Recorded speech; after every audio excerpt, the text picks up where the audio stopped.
Добрый день.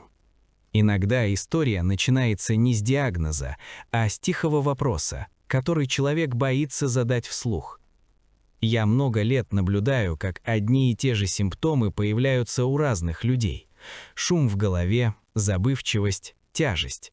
И почти никто не связывает это с сосудами. Я рассказываю это не как пациент и не как рекламный голос. Я говорю как мужчина, который видел, как действовали старые врачи, когда не было модных процедур и громких названий, а было только знание тела и времени. В одной старой районной больнице я услышал фразу, которая меня насторожила. Сосуды головы не лечат таблеткой, их подготавливают. Тогда я понял, речь идет не о лечении, а о правильных шагах.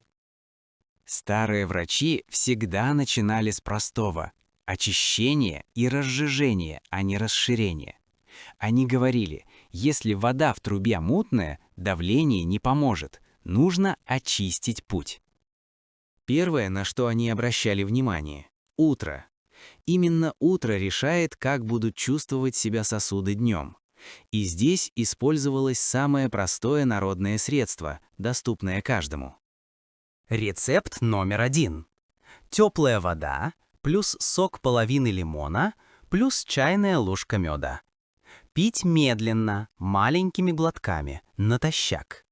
Старые врачи объясняли, это мягко запускает кровоток в голове.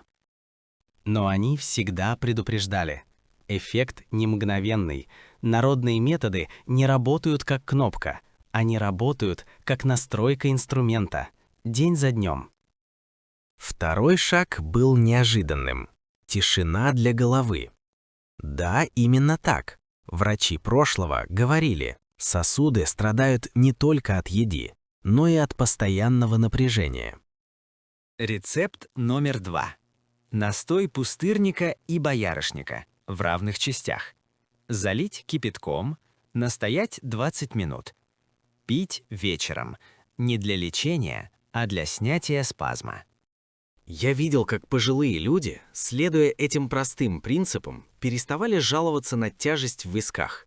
Не потому что вылечились, а потому что перестали мешать сосудам работать. Еще один важный момент – питание.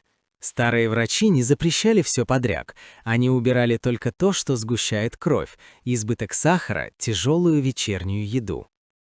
Рецепт номер 3. Чеснок плюс лимон плюс вода. Классический народный способ. Но важно, не курсами на удар, а малыми дозами и с перерывами. Меня всегда поражало, что никто из них не обещал чуда. Они говорили честно, если делать это 7 дней, не заметишь. Если 30, начнешь чувствовать ясность. Сосуды головы любят ритм. Сон в одно и то же время, прогулки, отсутствие резких скачков. Это звучит просто, и именно поэтому большинство игнорирует. Интрига в том, что старые врачи редко говорили о сосудах напрямую.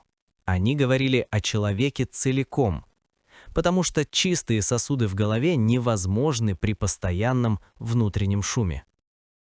Я видел, как менялось состояние людей, которые не искали волшебную таблетку, а возвращались к базовым вещам, проверенным десятилетиями.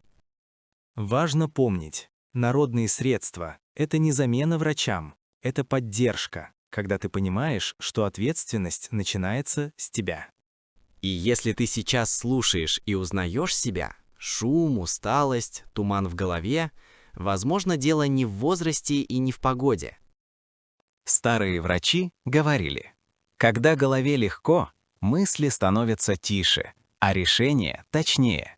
И, пожалуй, это самое ценное. Спасибо, что досмотрели это видео до конца. Если было полезно, поставьте лайк, напишите в комментариях, что вас удивило больше всего, и подпишитесь на канал Доктор Здоровья, чтобы не пропускать важные и честные видео о теле и здоровье.